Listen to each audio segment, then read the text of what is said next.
Доброе утро, дорогая республика! Мы, как всегда, приветствуем всех наших утренних телезрителей, кто сейчас смотрит телеканал «Якутия-24» и НВК «Саха». Это «Утро Якутии», и с вами я, Дарья Анкехова. И, как всегда, мы напоминаем вам о том, что мы работаем в прямом эфире.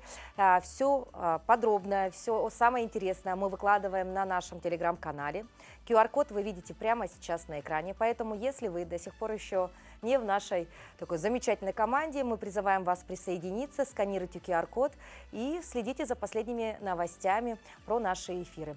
Ну а сегодня, конечно, очередной хороший, замечательный день. Сегодня у нас будут очень интересные гости, полезные рубрики, ну и, как всегда, последние новости. Поэтому оставайтесь с нами, просыпаемся, заряжаемся энергией на весь рабочий день. И я думаю, вот в такой большой, хорошей, дружной семейной компании это будет сделать намного легче. Ну и, как всегда, первым делом необходимо узнать, что же у нас сегодня за окном.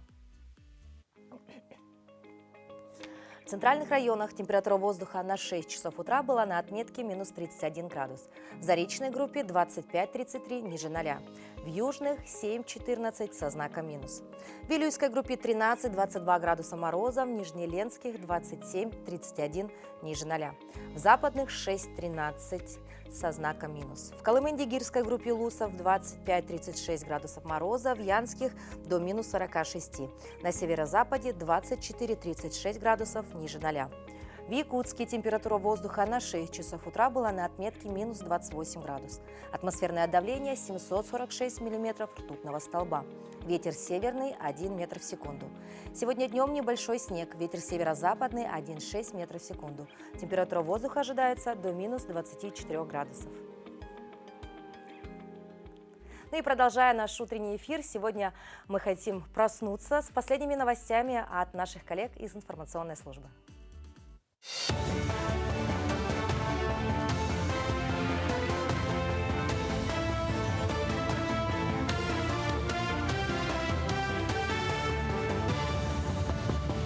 Доброе утро, коллеги! Доброе утро, Якутия! Далее блок новостей. Центробанк могут наделить полномочиями ограничивать предоставление рискованных ипотек и автокредитов людям, которые тратят большую часть доходов на погашение имеющихся долговых обязательств. Такой закон, ранее принятый Госдумой в третьем чтении, поддержал к одобрению Совет Федерации и Бюджетный комитет Палат регионов. Цель поправок – распространить действие лимитов ЦБ на ипотечные кредиты. Это будет способствовать снижению закредитованности граждан и предотвращению накопления рисков кредитными организациями и микрофинансовыми организациями. В Якутии 14 ноября во всех районах и городских округах проведена ярмарка трудоустройства для участников СВО. Мероприятие посетили более 150 человек, в том числе 89 участников специальной военной операции, 69 членов семей военнослужащих. Всего на ярмарке вакансии представили 104 работодателя. Проведены собеседования с целью трудоустройства участников СВО и членов их семей. Центрами занятости населения республики всего проведено 5 ярмарок вакансий и 16 мини-ярмарок вакансий для участников СВО и членов их семей. По итогам проведенных мероприятий в настоящее время трудоустроены 18 человек, Специалисты проконсультируют по вопросам выплат и пособий школ и детсадов. Во Всероссийский день правовой помощи детям 20 ноября в Якутске в рамках Года семьи в России проведут бесплатные юридические консультации для граждан с детьми. В акции примут участие Минтруд Якутии, Управление государственного строительного и жилищного надзора региона, региональное отделение Фонда пенсионного и социального страхования, Адвокатская палата Якутии, а также городское управление образования Якутска и профильные департаменты окружной администрации. Режиссер Андрей Борисов дал мастер-класс в Москве. Выступление мэтра состоялось в рамках спецпроекта «Мастерская» 8-го театрального фестиваля «Уроки режиссуры». 2024 год объявлен в России годом семьи, что созвучно событиям фестиваля. Выступление Борисова также объединено темой «Театр-дом». Режиссер рассказал о театральных традициях Якутии, профессиональной преемственности, воспитании человека театра. И, конечно, о том, как строить и хранить театр-дом. Слушатели – это студенты театральных вузов, действующие театральные критики, по-новому взглянули на Якутию и на национальный театр. Завершая выступление, Борисов отметил, якутские артисты уникальны. Они выросли на якутских традициях, они живут театром. Казалось бы, вот они начинают сбоку. Они находятся внутри этого, они идентично воспринимают. Вот этого, не знаю, искренне они находятся в этом обряде, в этом ритуале, в этой как бы в этой ауре таком, да, поэтому этому нельзя научить, наверное. По-новому взглянула на самого человека, который стал героем сегодняшней встречи, на Андрея Борисова. Потому что мне кажется, что в нем умещается в каком-то смысле вся Якутия и весь тот национальный дух, который, очевидно, он представляет в своем театре. И исходит от него какой-то удивительный свет и чистота, которой здесь, в наших краях, довольно-таки не хватает. В Якутии более 1000 студентов готовят к работе в сфере культуры республики. Об этом сообщили в Минкульте. Целевое обучение будущих специалистов ведется Высшей школой музыки Якутии, Якутской балетной школой, Якутским музыкальным колледжем, Якутским художественным училищем и Якутским колледжем культуры и искусств. Как отметила заместитель министра культуры и духовного развития Якутии Марина Силина, отраслевые проекты по подготовке кадров создают условия для трудоустройства и удержания квалифицированных специалистов в регионе. 8 округов и пригороды Якутска провели мастер-классы в рамках поддержки работы волонтеров в столице региона. На мастер-классах желающих обучали плетению маскировочных сетей, изготовлению оберегов и нижнего белья для раненых бойцов. Также в программе «Концерт округов. Волонтеры Победы». Задача мероприятия – воспитание чувства доброты, чуткости, сострадания, доброжелательности, а также популяризация волонтерского движения в Якутске. Сегодня мы решили именно, что так как большая надобность в этом, да, как раз 25 числа будем отправлять посылку, и решили, что нужно будет, чем больше людей мы обучим этому, тем больше мы и отправим для раненых солдат. Не только, конечно, нижнее белье, но еще и постельное. Солдаты же приезжают раненые, и вещи у них все в крови, грязные, и им нужна именно такая вот одежда, которая когда одеваешь на больного раненого солдата, чтобы она меньше причиняла боли.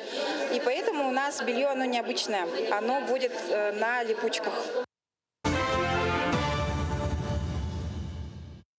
На календаре 20 ноября. В целом это благоприятный день. Этот день хорош для фундаментальных работ, таких, например, как строительство, ремонт. И лучше этот день посвятить поддержанию тех или иных процессов в рабочем состоянии. Вместе с тем, этот день благоприятен для очищения и отказа от всего старого. О том, что же еще произошло в этот день, узнаем далее.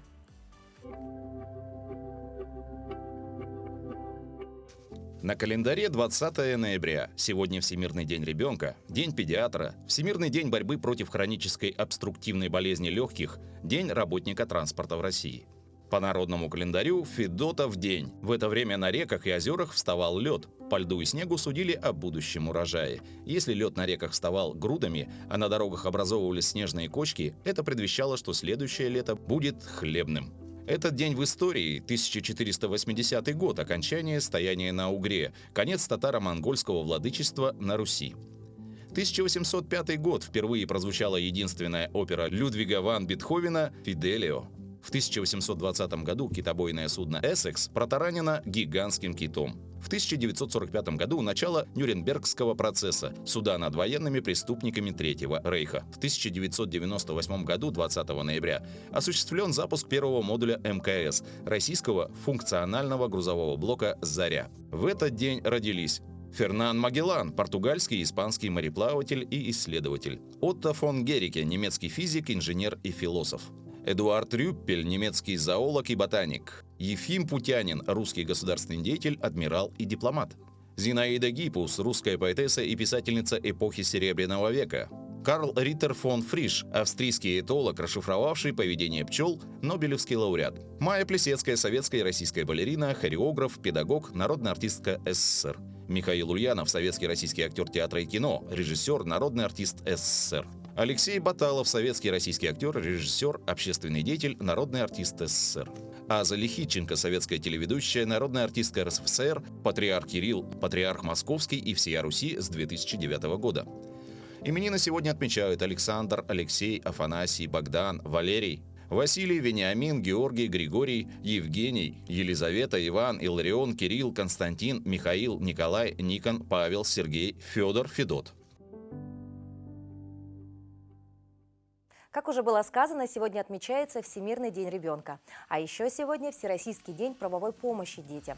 И этот год, как мы все знаем, был объявлен годом детства в республике. И поговорить на социально значимые темы к нам в гости пришел заместитель председателя Постоянного комитета Государственного собрания Ильтумен Республики Саха-Якутия по социальной политике, труду и занятости Дмитрий Паньков. Доброе утро, Дмитрий Александрович. Доброе утро, Дарья. Расскажите, пожалуйста, вообще, какие проводятся меры поддержки многодетным семьям?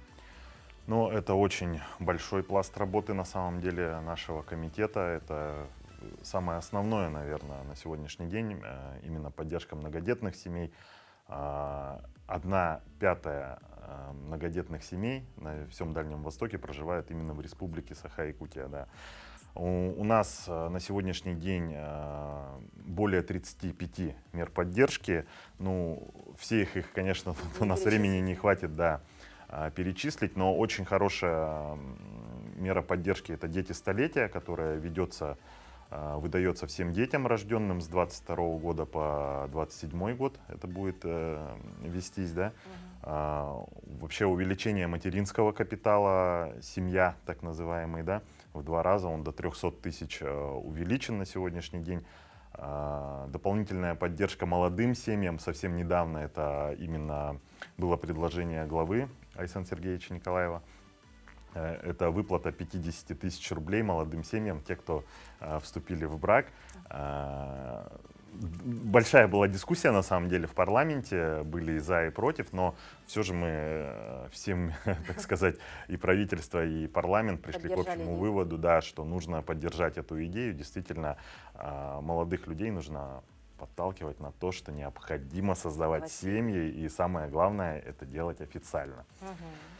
Также денежное поощрение при награждении знаком «Высшая благодарность матери» до 100 тысяч рублей поднята.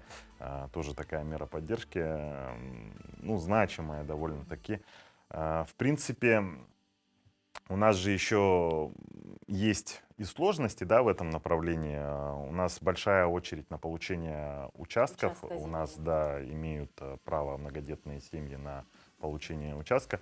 Но появилась компенсационная выплата, то есть чтобы в очереди долго не стоять. И не всем сегодня необходим. Конечно, мы понимаем, что содержать участок, построиться на нем — это довольно-таки накладно для семьи на сегодняшний день. К сожалению, в этом направлении меры поддержки еще не разработаны, но разрабатываются. И вот компенсационная выплата на сегодняшний день небольшая, 200 тысяч рублей, но 12% состоящих в очереди решили воспользоваться. Да, и у нас эта очередь сократилась в республике. Работаем над тем, чтобы выплата была больше, хотя бы на кадастровую стоимость на сегодняшний день участков, и предложения такие поступают. Но в условиях небольшого дефицита бюджета, конечно, довольно-таки сложно это спланировать все, но работа ведется, и в этом направлении, я думаю, все у нас получится, потому что действительно все направлены на то, чтобы максимально в год семьи, в год детства в республике именно поддержать многодетные семьи. Хорошо, какие профилактические работы идут вот по теме бедности? Все-таки не все семьи живут достаточно хорошо, да, и в любом случае какая-то финансовая помощь, она необходима не только многодетным семьям, но и семьям с одним или с двумя ребенком. Да, но здесь стоит говорить о том, что не только финансовая поддержка, но и сокращение расходов для семьи. Это очень важно, да, это тоже такая мера поддержки. На сегодняшний день она действует. Это питание в школе школьников с 5 по 11 класс, да, это, ну, довольно-таки, когда просчитывалось, это была действительно мощная сумма. Я помню, мы еще и в рамках Народного фронта предлагали эту меру поддержки, и она получила отзыв и по всей стране, и в том числе и в республике. Но, опять же, повторюсь, что республиканский мат-капитал, семья при рождении 3-го и последующего ребенка, который увеличен, он тоже помогает семье. Проезд, бесплатный проезд для школьников, также сокращает, да, вот эти расходы в бюджете семьи и, соответственно, экономит эти денежные средства. Ежемесячное пособие на третьего ребенка до 3 лет, рожденного до 23 года, в 2784 рубля. Тоже значимая такая, ну, пусть и небольшая, но сокращает Всё-таки, какие-то да. определенные расходы. Расходы. Выплата к школе у малообеспеченных семей, то есть собрать ребенка в школу, разовая выплата, она тоже действует и на сегодняшний день находит свою вот отражение в этих всех законах и востребованность имеется, поэтому всего тоже не Не перечислить, перечислишь, да, и эти меры, они используются, приумножаются. Конечно, все понимают, что это необходимо. То есть, в первую очередь, такая. Кстати, есть еще и льгота для оплаты коммунальных услуг, точнее, не льгота, она компенсация для аренды социального, точнее, соцнайм, да, если компенсация 30% расходов семьи, Это то есть тоже это хорошо. тоже довольно-таки приличная сумма. Мгм. Дмитрий Александрович, а какие условия создаются для совмещения родителям семейных обязанностей с профессиональными? Знаете, есть такая сейчас тоже мера поддержки, это компенсация за оплату курсов при профобучении родителей. Ну и, в принципе, эти меры поддержки, они прописаны все в федеральном законодательстве, в Трудовом кодексе. Это право на декретный отпуск. И немногие, кстати, знают, что родитель может выйти из декретного отпуска досрочно, при этом сохранять декретные выплаты. Ну, по крайней мере, моя супруга воспользовалась таким правом. Ну, потому что не все готовы до 3 лет Сидеть находиться дома, в да. декрете. У некоторых действительно и творческий потенциал нужно раскрывать, Нужно уже. продолжать работать, тем более бизнес, если у людей, ну, его не оставишь. И некоторые нанимают няню и раньше выходят, поэтому здесь именно федеральный закон, он это регламентирует, позволяет это делать. Ну и также любой из близких родственников, бабушка, дедушка, также могут уйти в декрет. Это тоже мера поддержки определенного рода. Здесь необходимо понимать, что То есть можно работать? да, механизмы созданы для того, чтобы не прекращался вот этот рабочий процесс, так сказать. И чтобы и дети были под присмотром, правильно? Да, и, конечно, дети должны быть под Под присмотром. Ну и с 1,5 лет у нас может ребенок пойти в детский сад. Детский сад. Ну, мы вот говорим семья, да, это, конечно, на слуху, но сегодня у нас и в школах появился очень интересный предмет. Вот расскажите немного про это. Да, предмет такой семьеведение, он в неурочное время проводится. Его в республике у нас предложено вводить в рамках разговоров о важном.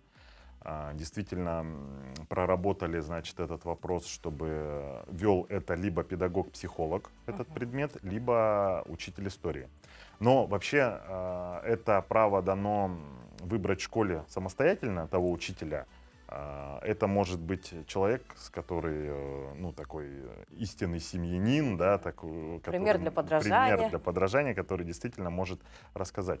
В рамках этого предмета что раскрывается? Ну, в первую очередь, семейные ценности. Правильно. Детей готовят к тому, что семья — это ячейка общества, почему это надо, для чего это надо. Ну и самое главное, что у нас и в Конституции, да, заложено теперь, что нет у нас родитель один, там, а родитель два, это мама и папа. И это до детей тоже нужно доносить, что это действительно самая, наверное, большая ценность. Да и вообще уважать родителей тоже в рамках этого предмета, да, планируется, не то что планируется, уже реализуется. Буквально ночью сегодня закончился комитет Госдумы, рабочая группа работала по, значит, делились опытом, вот как в регионах заводится вот этот предмет семьеведения. То есть это на самом высоком уровне все проходит, и поэтому мы не отстаем от этого. Вчера вот принял личное участие, ну, по ВКС, правда, но очень было интересно послушать опыт других регионов, о чем там вещают. Кто-то даже где-то немного рассказывает и о религии, потому что у нас и во многих священных писаниях также рассказывается о важности семьи. Семьи. Дмитрий Александрович, спасибо большое за то, что посетили наш утренний эфир. Мы благодарим вас за такое уделенное время нам, ведь мы знаем, что работа все-таки обязывает находиться на рабочем месте, возможно, да, либо работать вот в ночное время. И, конечно, мы уверены в том, что будущее наших детей, оно вот благодаря семье, ну и в частности благодаря вот республике и органам власти, оно, конечно, будет лучше, краше Конечно, все для этого и и делается. счастливее. Спасибо. Конечно, забота о детях – это первостепенная задача любого родителя, но и о себе забывать нельзя, тем более зимой. Как зимой одеваться не только тепло и модно, расскажет наш стилист в следующей рубрике. Доброе утро, дорогие друзья! Меня зовут Дарья Габышева, я персональный стилист, и сегодня наша рубрика «Советы от стилиста». Самый актуальный цвет сезона – это яично-желтый. Если вы посмотрите на модные показы, вы точно поймете, о чем я говорю. Такой цвет можно носить как и свитер, и головной убор, это может быть сумочка или даже сапожки. Но в нашем случае это мягкий, классный пуховик облака. Такой пуховик я рекомендую брать сразу на пару размеров больше, для того, чтобы было просторно, для того, чтобы это смотрелось стильно. Такой пуховик с чем мы можем сочетать? Он будет идеально смотреться с нашими любимыми теплыми шуршавыми штанишками. Это здорово будет выглядеть в сочетании с сапогами-дутиками, которые тоже мы с вами любим. Ну и, конечно, с угами, которые покорили сердца многих девушек. Но еще лучше, что такой пуховик можно сочетать даже с унтами. Сейчас нет правил относительно сочетания обуви и пуховиков, поэтому экспериментируйте, дополняйте и делайте свои образы стильными даже в минус 50. Зимний вариант – это куртка-парка с плотной пропиткой, то есть и с плотным подкладом. То есть такая парка, которая не для осени, а уже кардинально для зимы. Достаточно хорошей длины, которая прикрывает колени, ножки и оставляет нас в тепле.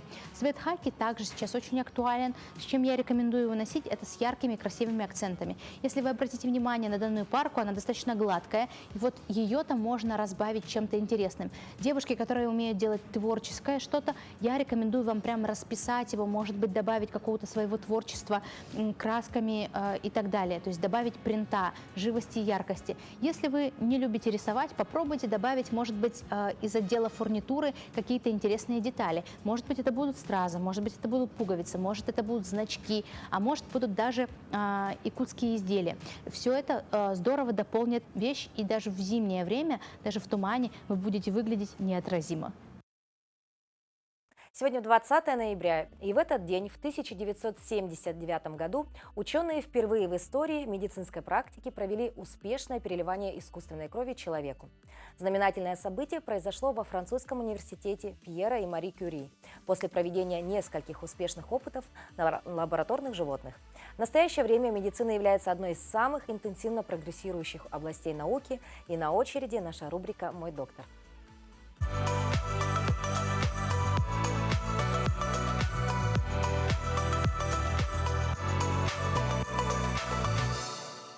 Доброе утро!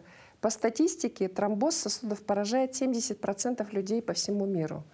Ежегодно от этой болезни умирает 1 из 250 человек, живущих на Земле, несмотря на огромное количество лекарств, созданных для борьбы с этим страшным заболеванием. За жизнедеятельность нашего организма отвечает множество биологических систем. Одна из них – это гемостаз. Задача гемостаза – сохранять кровь в жидком состоянии, останавливать кровотечение, если стенки сосудов будут повреждены, растворять тромбы, кровяные сгустки, которые как заплатка закрывают поврежденный участок сосуда. С одной стороны, тромбоз защищает нас от кровопотери, а с другой может спровоцировать тяжелые заболевания, связанные с нарушением кровотока. Это инсульт, инфаркт миокарда, ишемия органов брюшной полости и забрюшинного пространства, гангрены конечностей. Тромбоз бывает венозный и артериальный. Венозный считается острым заболеванием. Появляется из-за нарушения структуры венозной стенки во время травмы, операции, лучевой или химиотерапии, из-за повышенной свертываемости крови, из-за замедления скорости кровотока. Артериальный тромбоз – это патологическое состояние. У больных есть атеросклеротические бляшки, отложения холестерина, которые сужают просвет артерии и провоцируют дефицит кровообращения. Со временем бляшки обрастают тромбами. Есть такие тромбоэмболии легочной артерии. Это смертельное опасное заболевание, когда просвет легочной артерии целиком или частично перекрывается тромбом. По статистике, почти 50% больных стелла умирают в течение 30 минут после ее возникновения.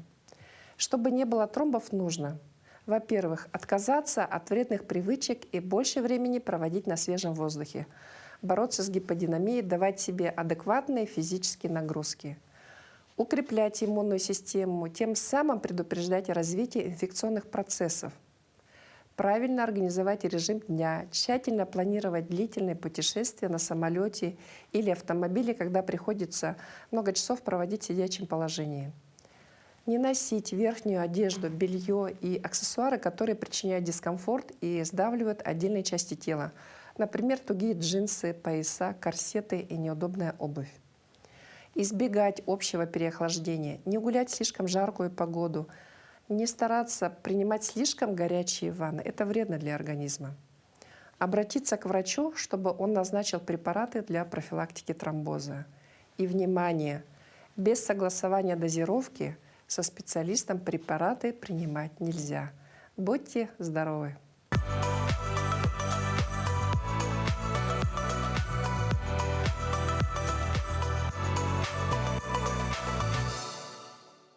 В России и других странах мира Международный день педиатра традиционно отмечается 20 ноября.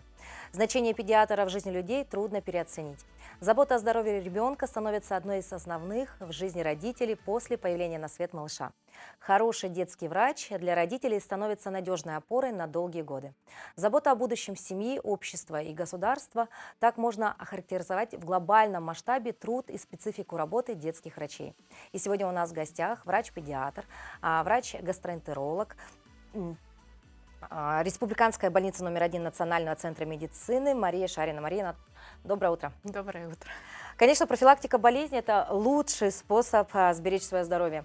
Но все же, с чем мы чаще всего встречаемся и кто к вам обращается и с какими проблемами чаще всего? Ну, чаще всего к нам обращаются дети, родители, да, с респираторными, вирусными заболеваниями, с заболеваниями желудочно-кишечного тракта, заболеваниями кожными, аллергическими реакциями. Ну, в основном с этим мы работаем. А как насчет сезонной профилактики? Вот сейчас у нас ноябрь месяц на дворе, да? И какие меры могут помочь защитить здоровье своего ребенка? Ну, сезонная профилактика включает в себя, в основном, это вакцина-профилактика, да, ежегодная, в осенне-весенний период. И в основном это, ну, здоровое питание, хорошее, полноценное, да, достаточный сон, прогулки на свежем воздухе, умеренная физическая активность. А что бы вы порекомендовали родителям, помимо вот этих основных, да, моментов для укрепления здоровья? Стоит ли в этот сезон, к примеру, употреблять большое количество витаминов? Витамины. Ну, с витаминами тут, ну, это очень обширная тема. Да. Но для нашего региона в основном это витамин D, конечно. Да. У нас нету солнца, у нас холодно. И, конечно, профилактика витамина D, ну вот как в советское время, да, это обязательно для каждого ребенка и для каждого родителя, человека, для всех. Но в любом случае нужно дозировку после только приема врача. Да, конечно. Все назначения, все препараты, БАДы и так далее, ну, что у нас все мы любим, только после назначения врача определенных анализов. Да. Ну, а говоря о питании, вот вы уже сказали о том, что необходимо правильно питаться, да?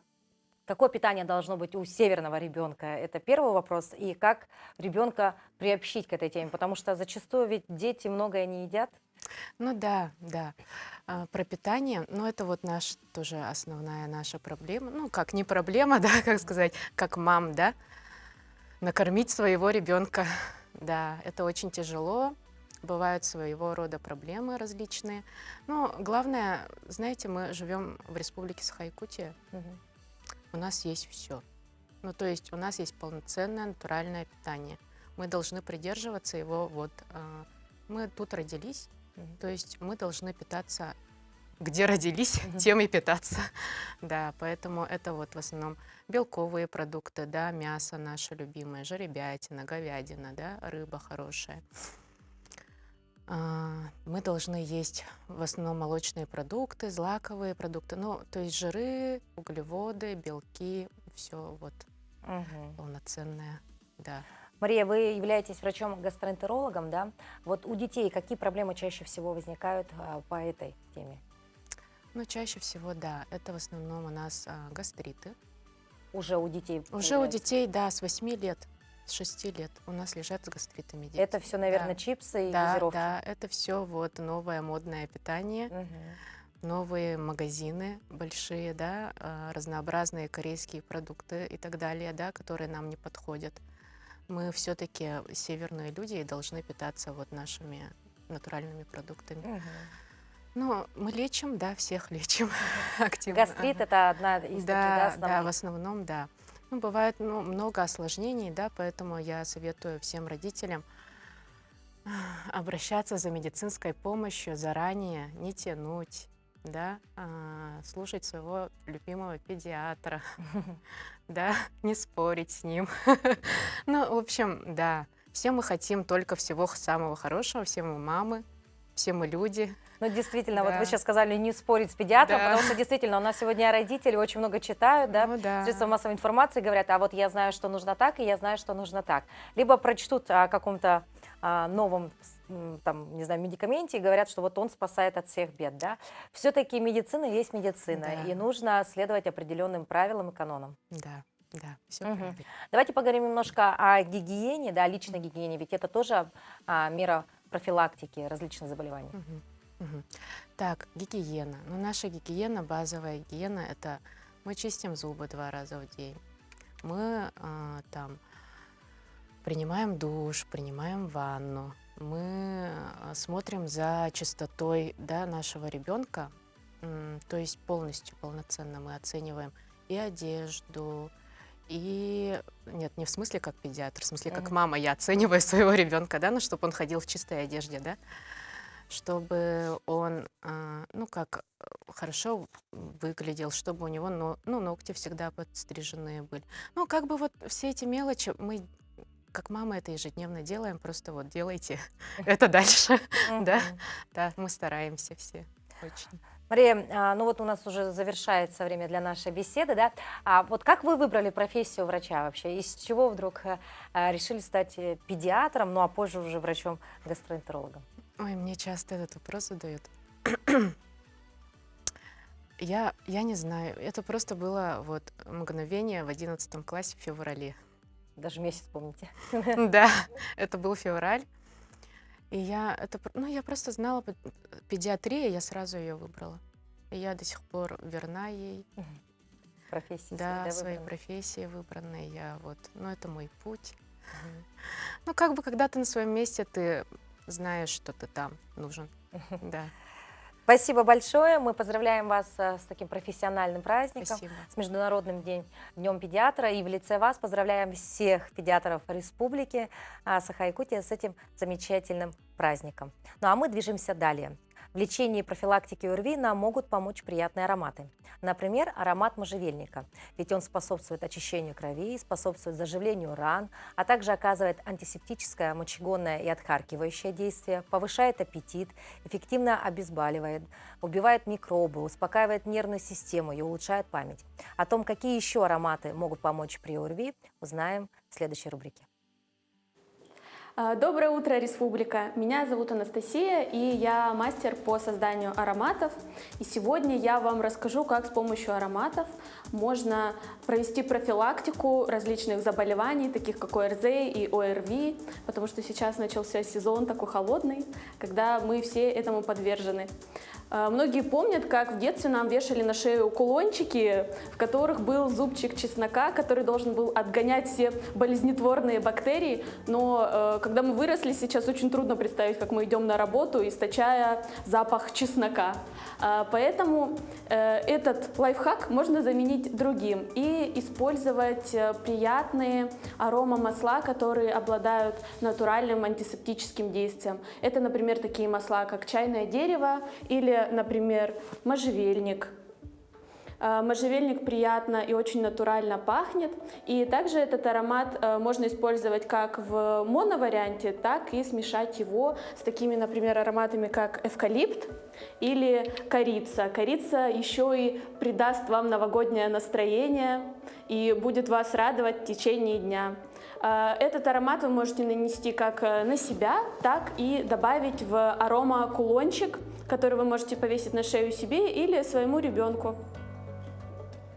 Помимо аромакулончика вы также можете нанести аромат на свою кожу. Вы можете нанести его как где-то возле лица, в районе шеи, также и на запястье, чтобы когда вы жестикулировали, этот аромат создавал облачко вокруг вас, которое вы будете вдыхать. Конечно, для поддержания здоровья нужна и физическая активность. И очень хорошо, когда родители и дети делают это вместе. Это и забота, и внимание, и общее оздоровление. Ведь делая вместе, например, утреннюю зарядку, мы становимся хорошим примером для своих детей, прививаем им хорошие привычки, и общение становится не только словесным, но и тактильным, которого порой нам очень не хватает в повседневной жизни. Доброе утро, дорогие зрители! Сегодня мы будем показывать с моей дочкой парные упражнения с мячиком на силовую часть, на все тело. Первую тренировку смотрим прямо и прорабатываем весь корпус. Ручки наверх. Анечка от меня наклонилась и мячик забрала и в другую сторону. Хоп. И ко мне. Прорабатываются боковые мышцы. Дышим ровно. Вдох. Выдох. Взрослому человеку, например, с ребеночком тяжело, и больше сильнее прорабатываются мышцы. И пошли. Хоп. Хоп.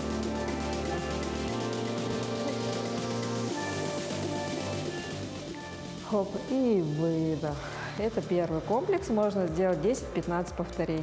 Следующий комплекс, мы поворачиваемся друг к другу к лицу с партнером и делаем приседания, и тем самым играем с мячиком. Хоп, садишься ровно, хоп, выдох, упор на пяточки, в игровой форме с детками, да, детки хорошо играют, хоп, мячик, внимание, концентрируемся и тратим лишнюю энергию. Хорошо, выдох. Следующая серия упражнений мы будем делать на коврике. Вдруг берем мячик и круговыми движениями передаем. Хоп. Прорабатываются косые мышцы живота, животик можно прижать. Хоп. Также и может и в другую сторону пошли. Хоп, Аня, лови. Вестибулярный аппарат, да? Хорошо прорабатывается.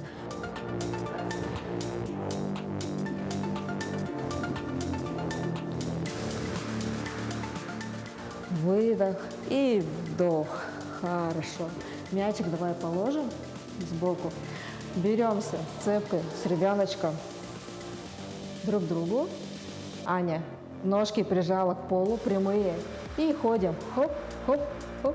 Тоже на ягодички и обратно. Хоп, хоп, хоп. Туда-обратно ходим с ребенком вместе. Хоп, хоп, хоп. И Аня к тебе.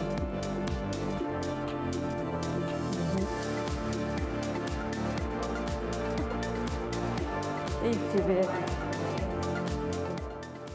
Вот такой комплекс мы с Аней показали вам сегодня, чтобы вы были здоровы, энергичны и бодры.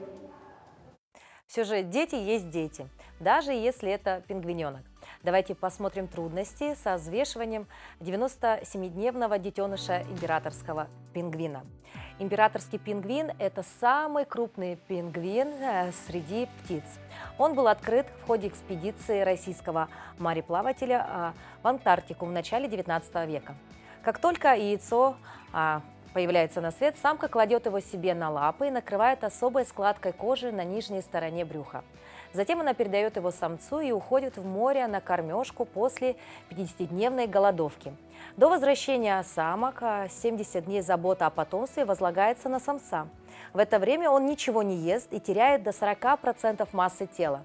Если птенец вылупляется до возвращения самки, то самец кормит его молоком, специальным секретом, богатым протеинами.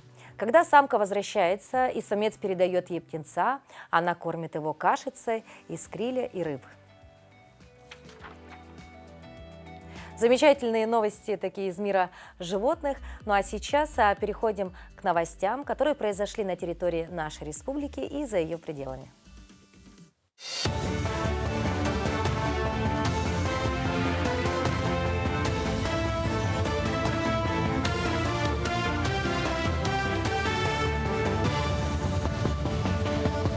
Далее блок новостей. Актуализация схемы газоснабжения позволит повысить эффективность реализации как федеральных, так и региональных программ газификации, включая совместную с ПАО «Газпром» программу газификации Южной и Западной Якутии, а также программу социальной газификации. Об этом рассказал генеральный директор Сахатранснефтегаза Алексей Колодезников. Он отметил, что сейчас ведутся работы по газификации СОТ-Тускул города Якутска. Для этого начали работу по техническому перевооружению АГРС и строительству новых газопроводов для газификации домовладений микрорайона. Законопроект о дополнительном неоплачиваемом отпуске родителям и супругам раненого или больного участника спецоперации внесли в Госдуму. Речь идет о предоставлении 35-дневного отпуска родственникам бойцов для ухода за ними. Воспользоваться данным правом близкие защитников смогут один раз в год за свой счет. В Трудовом кодексе закрепляется новая категория работников – родители и супруги раненых участников СВО, которым руководство не сможет отказать в неоплачиваемом отпуске. Инициативу уже поддержали в правительстве. В городах Нерюнгри и Алдан пройдут гражданские выходные с участием Героя России, исполняющего обязанности министра по делам молодежи и социальным коммуникациям Якутии Игоря Юргина. В Нерюнгри дни состоятся 19-20 ноября, в Алдане 21 ноября. Гражданские выходные – это выездные обучающие семинары в улусах Якутии, на которых эксперты, победители федеральных и региональных грантовых конкурсов, представители министерств и ведомств проводят обучение, мастер-классы и консультации по участию в конкурсах фондов грантооператоров. В 7 домах микрорайона Звездный, которые были сданы в этом году, идет активное заселение жильцов. На сегодняшний день получены ключи от 471 квартиры. Переезжают в Звездный и те, кто попал в программу по переселению из ветхого и аварийного жилья, и жители арктических районов, и те, кто приобрел квартиры за собственные средства. Дома полностью подключены к коммуникациям, в микрорайон пущены автобусы. Сейчас идет активное строительство социальных объектов, школы на 990 мест, крытого ледового катка и поликлиники. Сейчас мы активно призываем граждан, те, кто получил ключи, уже физически заселяться, поскольку это влияет просто даже на то, что, скажем так, при активном заселении и вода чище становится, да, учитывая то, что все-таки чем больше людей живет, тем больше пользуются коммунальными услугами. И, соответственно, это, кстати говоря, влияет на то, что максимально сейчас устранять недостатки, которые возникают, то есть чтобы управляющая компания и наши подрядчики максимально подключались к устранению, и мы это могли выявить в короткий промежуток времени и устранить соответственно. Сильнейшие команды из 5 стран мира встретятся на полуфинале международного чемпионата битвы роботов, который пройдет 23 ноября в Москве. Мероприятие проводится Минцифры России с целью продвижения инженерной мысли как драйвера развития и поддержки современных цифровых технологий. Помимо основной дисциплины битва роботов в весовой категории до 110 килограмм, впервые будет представлена новая дисциплина для юных инженеров в возрасте от 10 до 17 лет – битва мини-роботов весом до 1,5 килограммов. Также в финале пройдет битва дронов в формате шоу-матча. В Якутском педагогическом институте состоялось торжественное открытие обновленного музея истории высшего образования в Якутии. Более 15 тысяч экспонатов, собранных за долгие годы, представляют уникальную коллекцию материалов, повествующих о развитии высшего образования в регионе. Посетители музея могут познакомиться с фотографиями студенческих общежитий и учебных заведений, узнать о быте студентов с 1930-х годов и открыть для себя малоизвестные страницы истории Якутского университета. Экспозиция охватывает период от первых якутян, получивших высшее образование, до 1917 года и до современных достижений.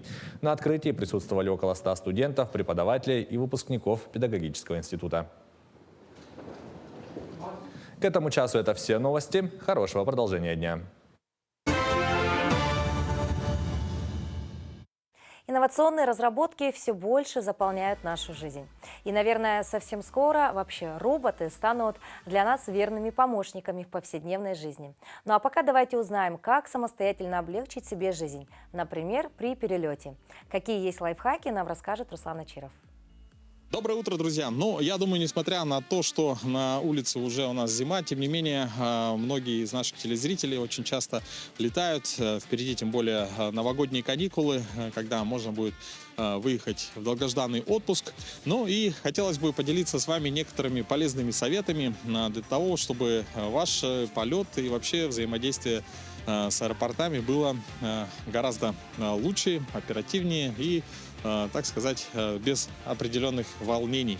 Ну, во-первых, конечно, один из советов это такой, чтобы вы регистрацию проходили заранее. Сейчас есть очень много возможностей пройти регистрацию онлайн. Это сэкономит вам определенное время. Ну, а также хотелось бы поделиться своим опытом. Есть некоторые приложения, в которых можно покупать билеты. И дополнительная услуга, причем она бесплатная, называется автоматическая регистрация на рейс. То есть, как только открывается регистрация на ваш рейс, само приложение вас регистрирует, причем регистрирует в хороших таких достаточно местах. Ну, а следующий небольшой совет – это, если есть возможность, то летать ночными рейсами. Во-первых, вы можете выспаться в самом самолете, ну и во-вторых, дорога до аэропорта или из аэропорта займет у вас гораздо меньше времени, то есть вы будете двигаться по свободным трассам.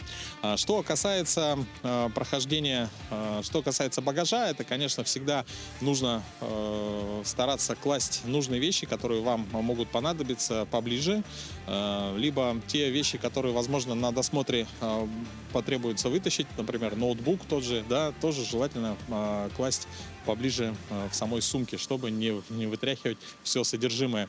Ну, а, например, если для женщин дамские сумочки небольшие, они не учитываются как ручная кладь, то, например, для мужчин, я думаю, будет полезно иметь такую вот небольшую поясную сумку, где у вас могут находиться, ну, в том числе документы, телефон и какие-то полезные мелочи. Ну и напомню, что, конечно, колющие, режущие предметы и остальные опасные вещества нельзя перевозить в самолете. Это вы должны изучить еще до полета. Друзья, ну это были несколько советов, которые облегчат вам перелет. Желаем вам хорошего отдыха, если вы летите на отдых. Ну а я тоже полетел. До новых встреч и всем доброго утра. Нет, конечно, это была шутка. Мне еще ребенка из садика забирать сегодня. В столице региона в эти дни проходит слет совещания специалистов регионального отделения Российского движения детей и молодежи «Движение первых» по организации работы в муниципальных образованиях Республики Саха-Якутия. Сегодня у нас в гостях российский ученый, педагог, доктор педагогических наук, профессор, общественный деятель, международный тренер Сергей Владимирович Тетерский. Сергей Владимирович, доброе утро. Доброе утро, здравствуйте. Мы знаем, что вы у нас уже не первый раз в Якутии, если я не ошибаюсь, 20-й раз. Ну так, ориентировочно. Ориентировочно. Примерно, да. То есть Якутию полюбили уже, да? Очень люблю. Вот расскажите, с какой целью вы прилетели к нам в этот раз и о чем будете рассказывать участникам слета? Ну, у нас две большие темы. Первая связана, уже прошел вчерашний день, с игровым взаимодействием. Это были игропрактики, игротехники, игродизайн. Мы говорили, показывали и сами создавали игры, которые влюбят ребят в движение первых. А сегодняшний весь день он будет посвящен сообществам, прежде всего родительским, семейным сообществам. И мы посмотрим, как сделать так, чтобы эти сообщества не только красиво создавались, но и долгое, продолжительное время действовали. Но у вас очень большой опыт в педагогике, да?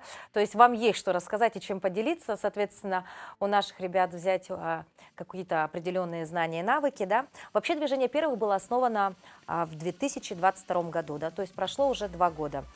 Сегодня как трансформируется это движение? Развивается очень активно, 7 миллионов человек сейчас в движении.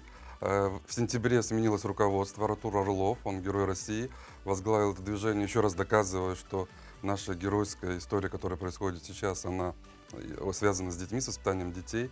Очень много появилось новых технологий, новых идей, новых. Вот одна из якутских потрясающих идей связанная с кочевыми народами, которые создают у себя первички.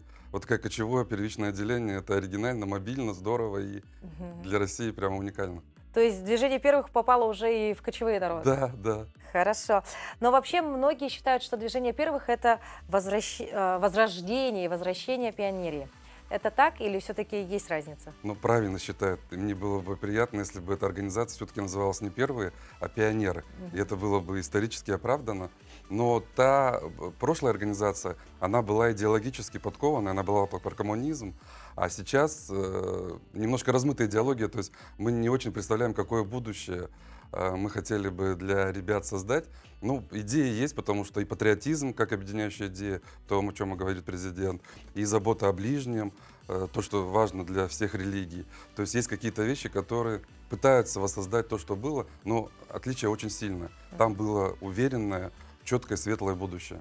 А здесь мы пока не знаем, какое будущее. Мы работаем в моменте, да, как сказала бы молодежь. Мы радуемся данному моменту, слава богу, что живы, да. А что дает вообще движение первых для детей и для студентов? Слушайте, ну это море возможностей. Море, прям буквально море, потому что можно поехать в Артек, Орленок, в океан, можно создать команду и выиграть для реализации каких-то идей, гранты. Просто 15 миллионов рублей может получить любая школа, даже любое юридическое лицо, если родители заинтересованы, для того, чтобы изменить то пространство, в котором они находятся. То есть вот такие гранты раздаются каждый год движением первых. И мне кажется, это очень классно, когда ты как родитель или как ребенок приходишь к директору школы и говоришь: я тут к вам с 15 миллионами пришел. Давайте что-нибудь давайте придумаем. вместе потратим это. Да. Я вас даже на работу возьму, чтобы вы мне помогали это делать. То есть можно создать такой хороший тандем: учитель, ученик, студент, преподаватель, да, родитель тут же, и совместно работать над каким-то проектом во благо развития, в первую очередь, ребенка. Ну да, и я думаю, что самая особенная отличительность, отличие детского движения от школы, дополнительного образования, то, что мы ребенку позволяем быть полезным, ценным.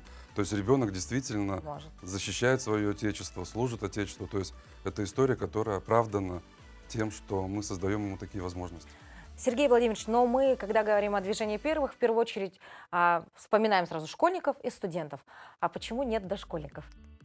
С 6 лет, сегодня официально с 6 до 35. Кстати, вы когда спрашивали, какие изменения произошли, расширены рамки, и сегодня до 35 лет в этом движении, может быть, мы молодые люди. А очень много проектов, которые связаны с садиками, потому что и родители, у которых несколько детей, они заинтересованы, чтобы дети тоже в этом движении были, и воспитатели детского садика. Вот эта история 6 лет, она очень классная для перехода.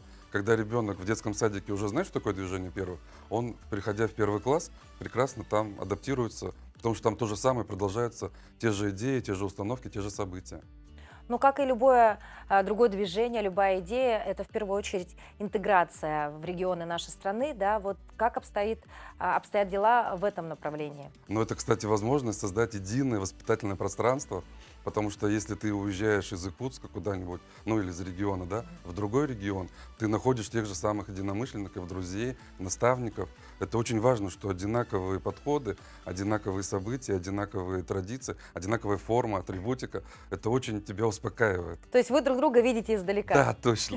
И кричишь: привет. И, возможно, если даже поменяешь место жительства, движение первых и тебя там найдет, лишь только по твоей футболочке и по кофточке, да? Так и есть. То есть это как в свое время в «Пионере», да? Все знали, где как есть, все были едины. Да. И узнаваемы. Хорошо. Все-таки давайте вернемся к нашему региону, да? Что вы считаете отличительной чертой вот именно движения первых в Якутии?